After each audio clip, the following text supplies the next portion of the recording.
Hi guys, I'm Michael and welcome back or welcome to my channel. So Al Capone, why? According to the internet, Al Capone was an American gangster and businessman who was known for violence and ruthlessness in his elimination of his rivals. So since I'm required by law to do this, today I'm going to talk about Al Capone's interesting life. So let's go. Who on earth are you talking to? Oh, I'm filming a YouTube video. You wouldn't understand. So, the year was 1899, and from January 1st to January 16th, people were happy, the sun was shining, TikTok didn't exist, it was a great time period. And then disaster struck. Because on January 17, 1899, Al Capone was born, and he went on to live a life full of crime. Like in 1913, Al Capone decided to just beat up his teacher. So he ended up getting expelled and then went on to become a gangster. 4 years later, 1917, Al Capone was at a bar and he went up to a girl and said, "Hey honey, you look real good today." And I mean that as a compliment, trust me. I'm not saying that to be funny, by the way. According to this article, that's what Al Capone said. Anyways, the girl's brother named Frank heard what Al Capone said, and he got mad and told Al Capone to apologize or else. And then Al Capone said, "Come on, buddy, I'm only joking.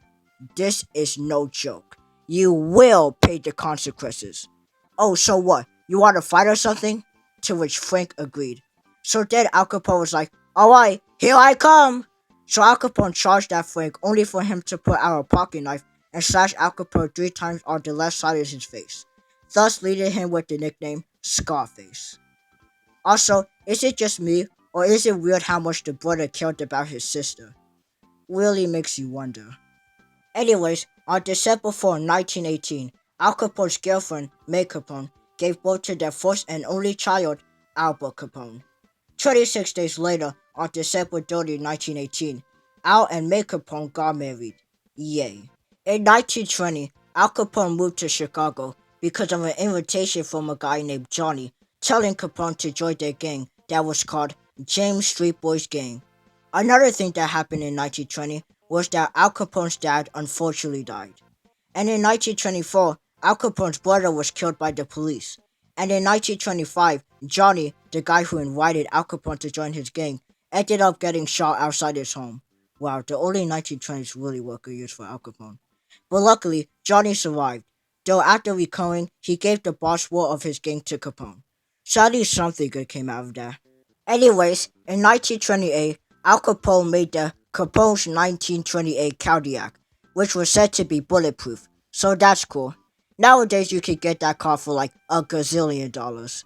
Anyways, in February 1929, there was a Valentine's Day massacre that people believe Al Capone was responsible for, despite him being in Florida at the time.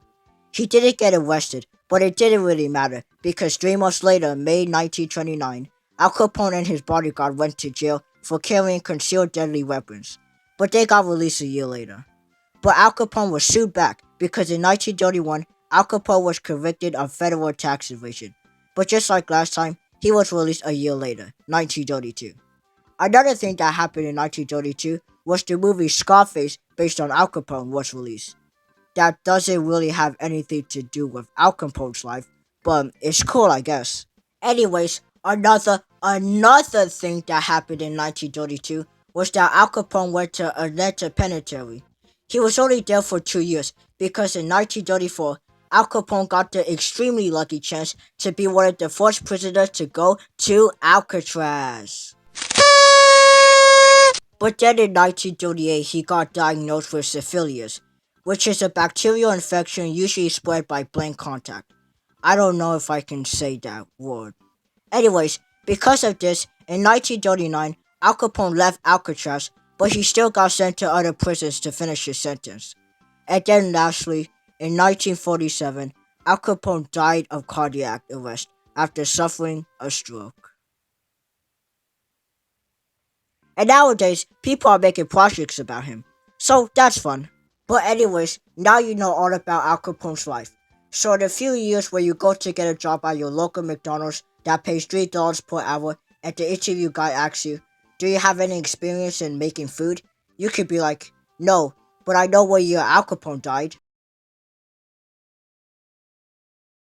You're hired. I'm just kidding. You'll probably forget all this stuff tomorrow. Anyways, that's all from me. I hope you liked this video because I wasted my entire spring break working on this project rather than actually enjoying it like a normal person. Dedication, am I right? I need help. But that's it for real this time, so I'll see you later. Bye.